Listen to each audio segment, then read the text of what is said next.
आने वाली एपिसोड में आप देखेंगे कि जिस तरह सरलार ने सारे बिजनेस को संभाला है और तमाम घर वालों के सामने खड़ा हो गया है, ये सब के लिए नाकाबिले बर्दाश्त बात हो गई है। और सारे ये सोचने पर मजबूर हो गए हैं कि किस तरह एक तरह सहमा रहने वाला लड़का उनके आगे आकर खड़ा हो गया है। और वो सारे सलार में आई हुई तब्दीली का जिम्मेदार ईमान को समझते हैं। और सबसे ज़्यादा नाकाबिले बर्दाश्त तो ये जामिन साहब के लिए है। जामिन साहब को तो ये बिल्कुल गवारा नहीं हो रहा कि किस तरह उनको दूध में आई मक्खी की तरह सलार ने बाहर निकाल के फेंक दिया है और सारा बिजनेस अपने नाम कर लिया।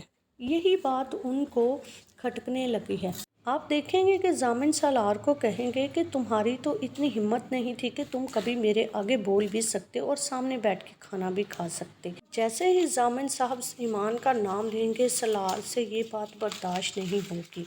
जामिन साहब कहेंगे कि ये सब ईमान की वजह से है। तो यहाँ पे आप देखेंगे कि सलार जामिन को वार्न करेगा कि अगर उन्होंने ईमान को कोई भी नुकसान पहुँचाने की कोशिश की तो उससे बुरा कोई नहीं होगा और वो उनको ज़िंदा नहीं छोड़ेगा अगर ईमान को कुछ भी हुआ। सलार खुद के साथ तो कुछ बुरा हो इस चीज़ को बर्दाश्त कर सकता है, लेकिन कोई ईमान के साथ बुरा करे या उसको नुकसान पहुंचाए ये उससे बिल्कुल बर्दाश्त नहीं होगा। फिर आप देखेंगे कि सलार फ़ौरन से कमरे में जाएगा और ईमान का सामान पैक करेगा और उसको कहेगा कि तुम आज से यहाँ नहीं रहोगी, मैं नहीं चाहता कि तुम्हें घर में कोई नुकसान पहुँचाए।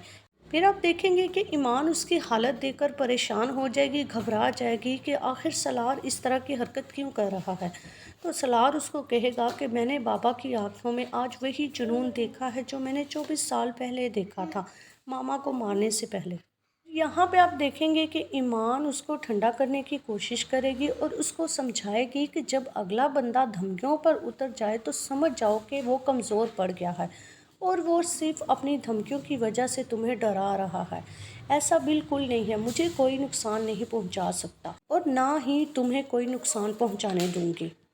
जब किसी भी तरीके से ईमान इस बात के लिए रज़ामंद नहीं होगी कि वो ये घर छोड़कर जाए, तो फिर आप देखेंगे कि सलार अपनी सारी फैमिली को इकट्ठे करेगा और उनको कहेगा और उनको वार्न करेगा अगर किसी ने भी ईमान को कोई नुकसान पहुंचाने की कोशिश की तो वो भी उन लोगों को ज़िंदा नहीं छोड़ेगा। अगली एपिसोड का रिव्यू जानने के लिए आप चैनल को लाइक शेयर सब्सक्राइब करें।